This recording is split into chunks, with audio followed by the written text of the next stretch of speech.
seconds. Waiting list of 8,000 people in the first 3 minutes. You guys are in for a great evening. Welcome to Planet Fun! And we are at one of the most popular booths, Funko Pop figures. Dune doll, I've got a Flintstone doll. I think my favorite is Joker Conan. This is time for the big reveal.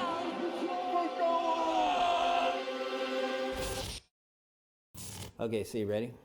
Okay, so it's almost like that story, two guys walk into a bar. I met Mike Becker in 1988 when he came into Seabell Sportswear, a t-shirt company I was working at. He was a sales guy, and we hit it off pretty quick, and it turns out we loved all things retro. Rob kind of opened my eyes to this world of what people call now pop culture. At the time, we bemoaned the fact that we didn't live in the 1950s, and I thought, well, why don't we? He drove a 1959 Dodge tail fin car, and I thought, what is this? This is amazing. So I went out and bought a 1959 Dodge wagon that matched his two-door version. We'd travel through any part of America and find pictures of these hotel signs, there's still a lot of old neon. A lot of it was going away at the time, but we just loved that whole roadside Americana. We went to swap meets, and we went to yard sales and to garage sales, and we called it junkin'. We'd go and buy tiki mugs and, all this fun stuff, and it just really became what we would do on the weekends and after hours. It was rescuing it, and appreciating it for what it was. It was America's throwaway culture of the 60s, but it meant the world to us. We had been at Seabell for, I think, about 6 years together, and that's when Sean Wilkinson entered the picture. He kind of became the third musketeer. I had an interview with Mike Becker, and we kind of instantly had a connection, an art connection, a creative connection. Sean would always hold these kind of fun, funky parties based around various themes, anything from cowboys and Indians to the circus. Nobody really knew what they were doing. I think the most important thing was we were doing it. We were doing something. We were just making fun.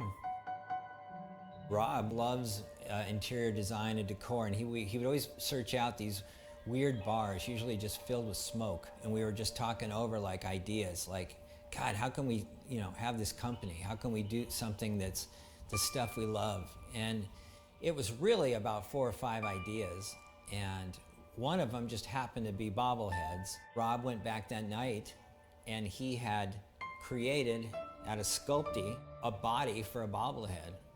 And he called it like Computer Bob, and brought back the next morning, I think in like a tube sock or something. And he says, what do you think of this? And I went, wow, this is great. I bet we could sell this to Microsoft. I had gone on a lot of these licensing trips, and in one such occasion, we were at Universal Studios, and during one of my morning jogs, I ran down the Universal City Walk, and I stopped in front of this store called Sparky's. It was literally that awe moment where you just go, what is this? We used to make giant window displays that had, God, I don't know, a giant Rock'em Sock'em robot, or a giant Pez dispenser, or 1,000 Pez dispensers in a window. The left window display was robots. And I remember seeing them all in rows and all the various colors and the way it was set up that I just went, I don't know what's going on here. I got to be a part of this.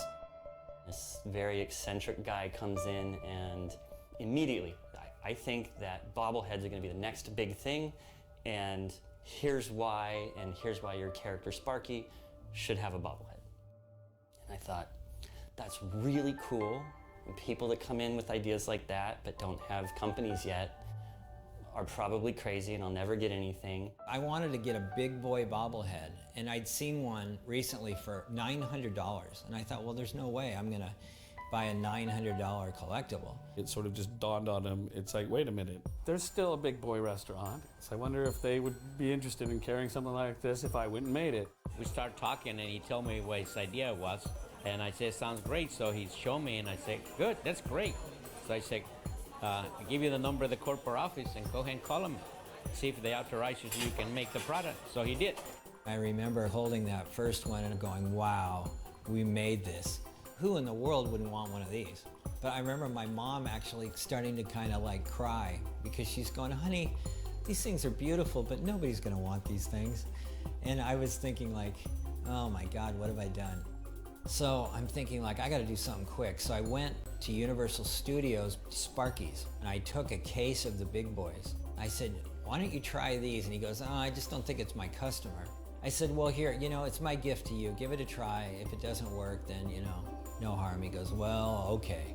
I think it was like a day later, he called me. He goes, hey, you were right. We sold every one. And I'm like going, all right. So I knew then that the key was to get these in people's hands. We had it right away, and we started selling it. And they used to sell like peanuts. I came up with the name Brainworks, which is, you know, in retrospect, probably a pretty stupid name. I actually was thinking Funk O, and I said, well, it kind of works, like fun company, Funk O, Funk, and it really just hit, like, I go, that's it, man, Funko. It started with things I knew I could get for little to no money. I was working in the apparel industry, and I started going to the licensing show and getting introduced to how licensing worked, and I was able to have literally some friends just say, go ahead, you know, we'll do a deal with you for Betty Boo for no money down. And I remember that lady, her name was Ida Goldsman.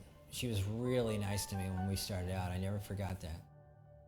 But the real kick to the company came with Austin Powers. Yeah, baby! We shipped, all total, 100,000 Austin Powers bobbleheads out of the garage.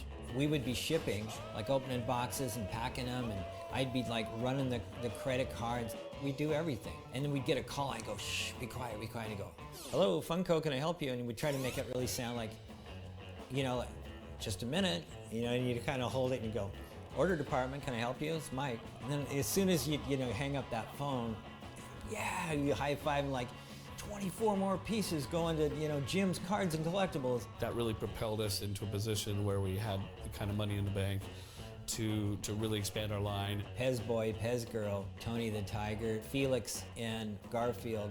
We were able to get way better licenses, and it was kind of the sky's the limit.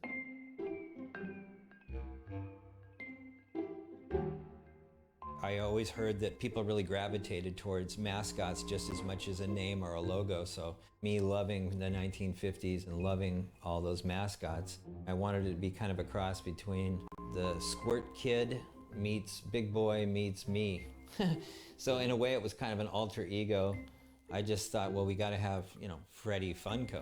It's not going to sound too good to have, you know, Sammy Funko or Mikey Funko. So Freddie Funko seemed like a natural fit, and, you know, what better than a smiling 1950s looking kid? My first assignment from Dave was, we're going to make a huge presence in the store of Funko with their Wacky Wobblers. We grew to the point where 1/4 of my Sparky store was nothing but bobbleheads. People would stop in awe looking at these window displays, and we just started getting calls, you know. Hey, I'm from Bob's Comics in Cincinnati. We were in Universal Studios. We want to order your product. Great. You know, this is Jill. I'm in Minnesota, and, you know, I have a card and gift shop. We have 3 locations. Can we order your product? I'm like, yeah. We just kept creating larger spaces for the store and building better exhibits and taking risks on that, because there was a need and there was a demand. People wanted Funko Wacky Wobblers. We got our first office on Colby Street in Everett, Washington. Now there's 4 of us. It's like a real company. Every wobbler from those early years was brought in by hand in boxes, offloaded off like a U-Haul that Mike would rent through that door, packed up and shipped by hand and sent out to the world. Ready Kilowatt and those kind of guys. Chocula. Yeah. Little Sprout. Yeah. You know? Was the Alka-Seltzer guy.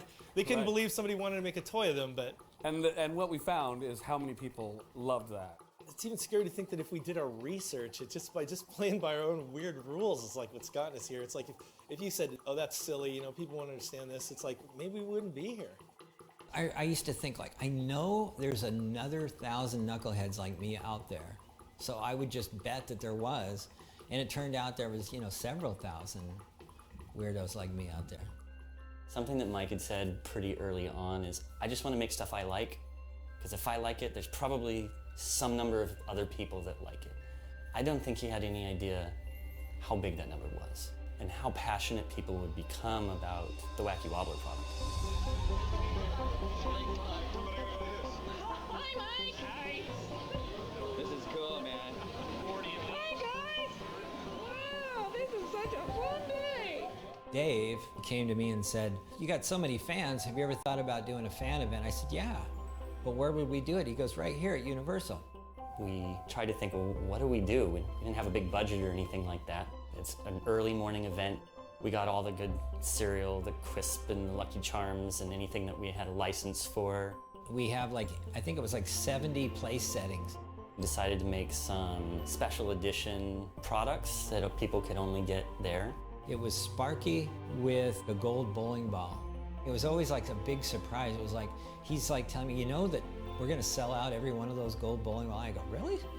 Like in a day?" So we started thinking, okay, well, what's the show?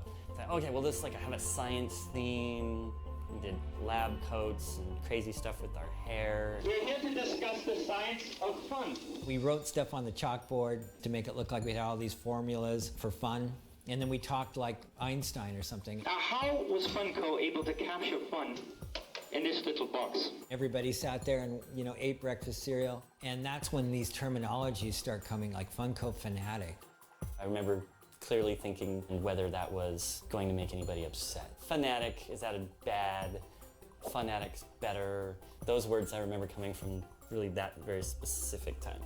After they were done with the whole mad scientist thing, they all came downstairs and we did a countdown. And when they brought the yellow paper down, Mike was standing in a life-size Wacky Wobbler box. I'll never forget that. We didn't know how many people were actually going to even show up. We put the whole thing together in maybe a month, named it Funko Fun Days, and it seemed like a great event we would do one time. I remember thinking to myself, they couldn't get any bigger than Funko Fun Days 2002.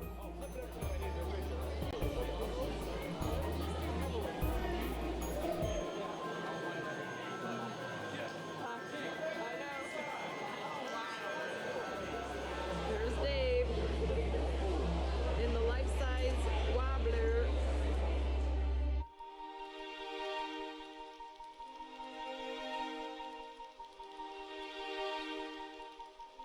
I heard about Funko from Toy Shop magazine. This is before the internet days. I called the company, and at that time, Mike Beckert answered the phone. I just told him how much I like his company. He says, "Well, if you can guess a Rick Springfield song, I will send you some free stuff." I thought, this is crazy. This has to be a joke. Ended up answering the question right, and sure enough, I got a package from him, and since then I was just hooked. Back in our day, that's all we had were cartoons on Saturday. So it's not like today, that kids have cartoons forever. So it meant so much Saturday mornings. We had to always fight over the time slots. Like my sister would 10 o'clock, I get to watch Josie and the Pussycats. I said, okay, then I get to watch Banana Splits at 9 o'clock.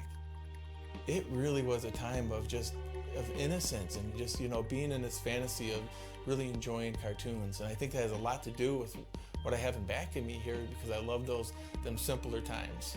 These are very old. Funny Face displays from '66, 67 fruit pie, so that's a pretty old one, and some of my advertising guys are old too.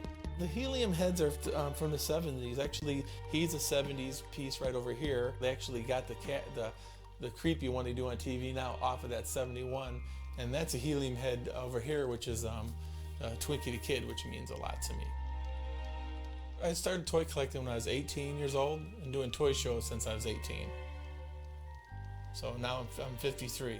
Look at those pictures of Funko and how young I was. I actually grew up Funko. It's been 16 years. It's crazy.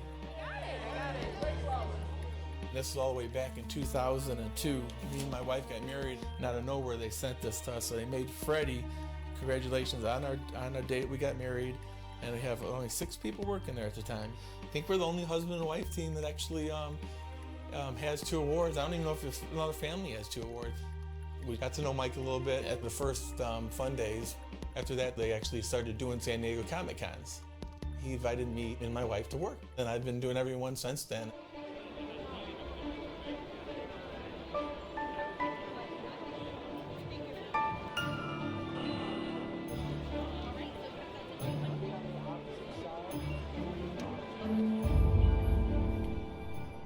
Back back in the days when it was just the wobblers. They had an end cap at Comic-Con.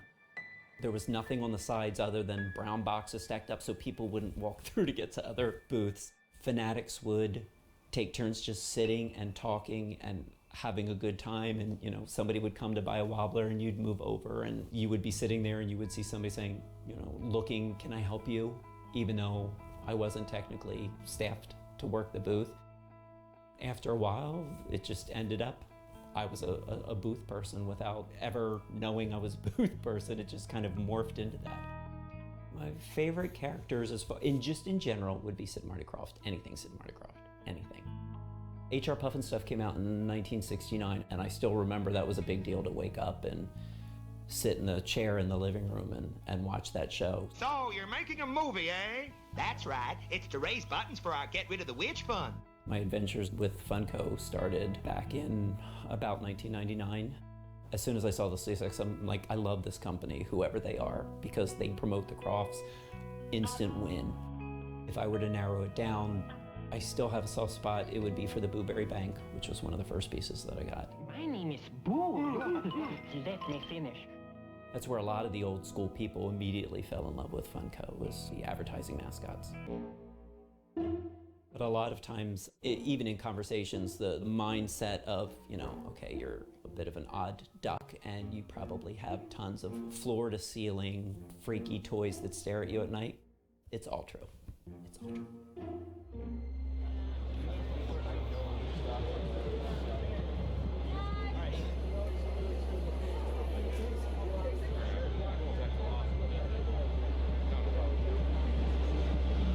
Did you get a bag? Okay.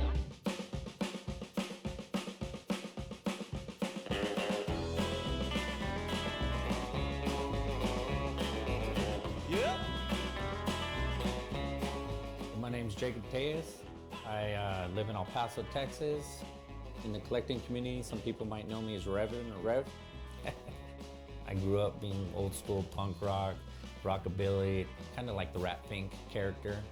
I'm not a licensed guy, I'm not about the movies. Definitely not a superhero fan. I was never into action figures growing up. I wasn't into He-Man or Batman or anything like that. You know, I had an Evel Knievel when those cars would roll up and take off the motorcycle. You know, that's pretty much the only action figure I ever owned as a kid. My thing is original Funko characters. These are all non-licensed pieces. You know, stuff that the original artists like Wilkie and Rob Schwartz made on their own. You know, they just created these characters, their own artwork, and made them come to life. This is the first concept. Before Freddy, there was a mascot called Major Fun. This is actually originally drawn in 1998. Also specialize in Freddy's. I have probably the most complete collection there is out there. This right here is customs that are actually made by Wilkie and Rob. Here's another custom by Rob Schwartz. You can see all the Freddy's on top, of course. I don't know if I call myself the historian, but I have a lot of paper, you know, artwork, concept art. So a lot of stuff out there people don't know or whatever. I guess that's what keeps my interest. Part of it to me, it kind of, you know, shows me the beginning, and always believe, don't ever forget where you came from.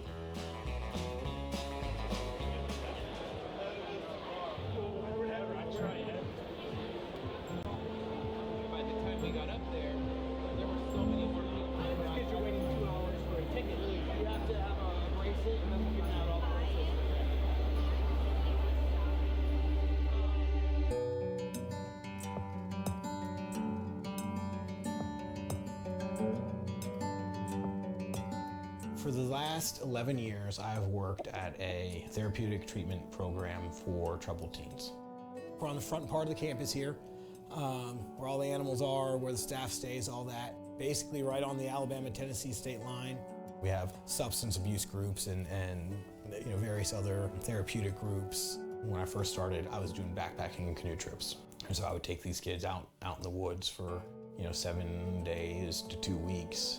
And because of the population I work with, can't really, you know, take pictures of them and post pictures of them. So what I started doing early on was taking a smaller Funko figure with me. I'd strap them to the outside of my backpack, or on canoe trips, I'd zip tie it to the front of the canoe, so it was, you know, experiencing everything with us. I would take pictures of that. in the snow or in a waterfall or in a river or wherever, and that would be the replacement for the kids in the pictures. Afterwards, the kids would get copies of these pictures. Our main goal is empowering them so they can do better, and then just teaching them to believe in themselves and just teach them that they are more than what they think. And we use sort of all of this to help do that. And then there's Uh-Oh, who just wants to be pet.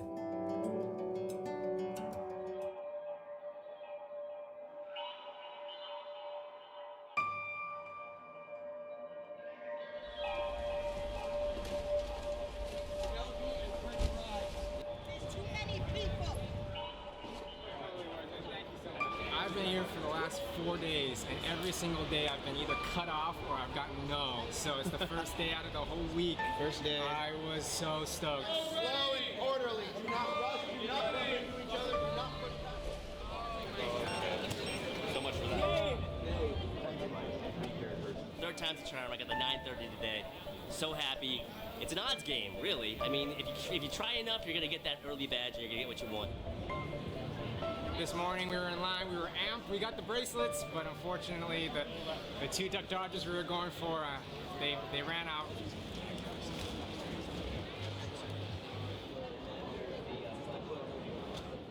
So we were just doing Wacky Wobblers, and we create this next thing called Spastic Plastic, and it's just our own original characters, like El Diablo and Bone Daddy. It's really just Rob and Sean and I just having fun, like creating like monsters and weird stuff that we liked. We'd sit around and crack ourselves up for hours, just like writing silly stuff and going, no one will get this, but what the heck. People like genuinely loved the product. Like they really were like really into it. And it was just like so heartwarming and touching. It's like, wow, really? Like you got that joke on that box?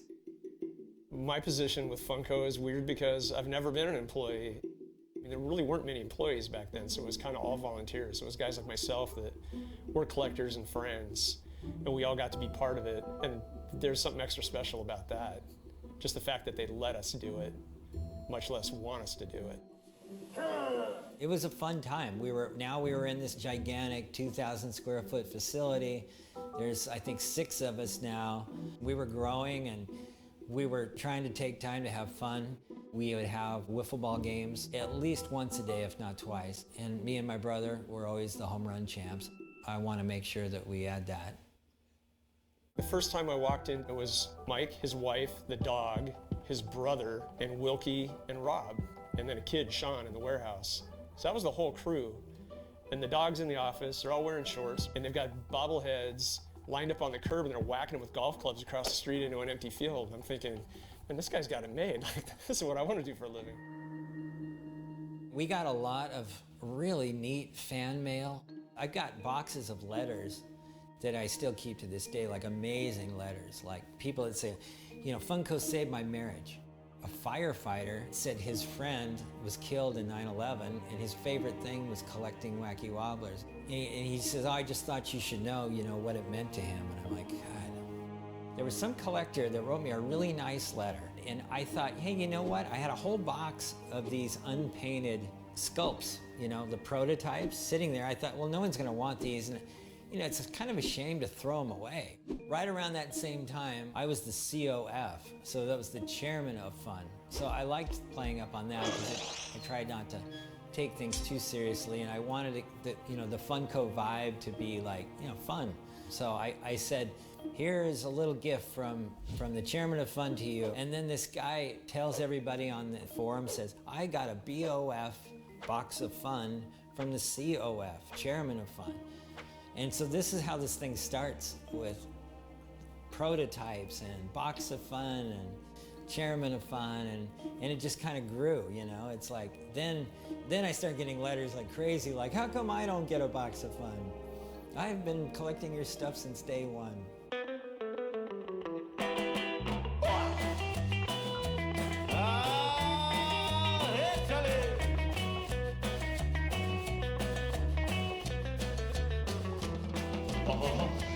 Now it was starting to reach, we're into this, it's successful. I couldn't believe all the good fortune we had. We were in Entrepreneurial Magazine, TV Guide, and even Sports Illustrated. You know, it doesn't get any better than that. We were doing stuff that a lot of people thought was just weird, you know, like Evel Knievel, you know, Mean Joe Green. I struck up a friendship with Ed Roth for Ratfink.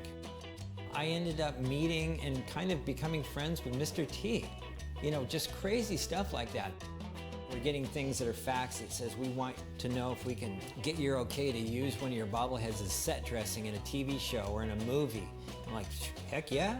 We got offers from everything from like the adult industry all the way to NASCAR. I mean, stuff that either I wasn't familiar with or understood, or stuff that necessarily wouldn't go hand in hand with like the Funko feel. And at the end of the day, I kept trying to tell myself, look, I started this company for me. And I know it sounds selfish, but that's why I did it, so I could kind of live out my fantasies and my goals and do the characters I want to do. And we're doing good enough. I don't have to grow. After 6.5 years of living and dying and loving and just 24/7 nonstop, I mean, it was actually almost like affecting my health. I'm so hands-on. I was overwhelmed, and it was years of the highs and lows. And when you see old pictures, you can see it on my face. I was done. Emotionally, I was just spent. I literally needed to just walk away. I can basically thank everybody for so much support over the years. I appreciate it. And it means the world to me. With that said, I did start Funko in 1998, and I had a 5-year plan. I figured, you know, we do this thing for about 5 years and move on, and it's been 7 years. I'm still here, and I'm still having fun, and I always thought I'd do it until I stopped having fun. I'm still having fun, but I'm at the point now I'm ready for some new challenges.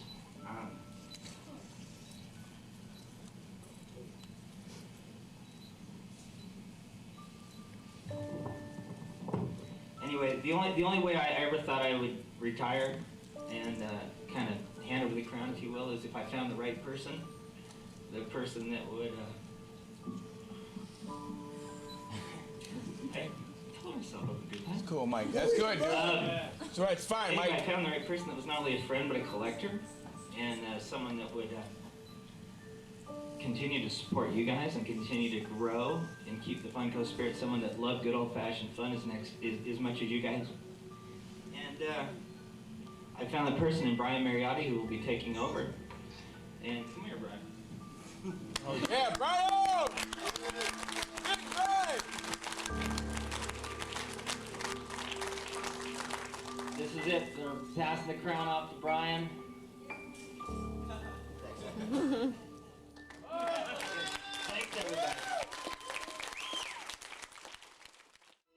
I got to know Funko's products because they were doing products that were very nostalgic in nature. So I got a chance to become a fan of the ideals of the company, followed the company very closely, and was like any other typical fan who admires a company and what products they're putting out. He had called about something. I think to either say, hey, I love those wacky races, or you're coming out with more or something. And we started talking, and he said, well, I live here in town, and do you golf? And I said, oh yeah, I'm really good. And so he said, let's go golfing. And that's how really the first time we golfed somehow. And he's like really good. He kicked my butt, actually. I got to watch Mike run his company from afar for about 3 years, and got to admire what he built. We just kind of became friends. Collecting friends, golfing friends. One day we were golfing, I just said, man, I've almost had enough. I said, I actually had an offer from a company to buy Funko. And he goes, well, what if I considered that? I said, well, sure. I just knew at the time my best bet would be to sell it to him because he was local. He had a passion for it, he was a collector. And also because the few employees I did have, like Rob and Sean, at least they would have employment still. And so I, ponied up the money along with my 2 high school buddies, and we bought the company, and I guess the rest is history. Before we get started, I want to give a real special thanks to all you guys for showing up. I mean, this is my way of saying thank you guys for... I think more than anything else, I didn't want to let the fans down. When somebody comes out and is new you're gonna have to prove yourself. Uh-oh, what are those? I would liken it to Willy Wonka and the Chocolate Factory. If you love candy and you didn't know what was behind the walls at Willy Wonka's Chocolate Factory, and you got to take the chance to peek behind the curtain, and then one day said, hey, you can run that place, you kind of pinch yourself. You're like, hey, I get to do this for a living, and I love toys, I get to make what I want. But then you got to balance that with the business end of it and saying, okay, I can't just make what I want. I got to think about other fans and other interests. I want to thank everybody for coming out. I had a great time. You know, the first couple of years were rough. We tried a lot of things that honestly just didn't work. Everything that would take to run a company like Funko, the answer is really simple. I had zero experience. I had no idea how to do it. And you know, I just hope that the love and passion I had for pop culture and toys and collecting would somehow, some way overcome my complete lack of knowledge in every aspect of running the business. Man, my dream was to get a Star Wars license. That was it. That was my #1 goal buying Funko. How can I get a Star Wars license? How can I make Star Wars products? I remember that call when it came in, and just like a dream come true. Getting that was the first step to adding on other significant licenses like Marvel and DC Comics. There was never a sense of give up or when are we gonna catch a break? When are we gonna get to the next level? Put your head down, you work your tail off, you surround yourself with really smart, talented people, and you hope you break through.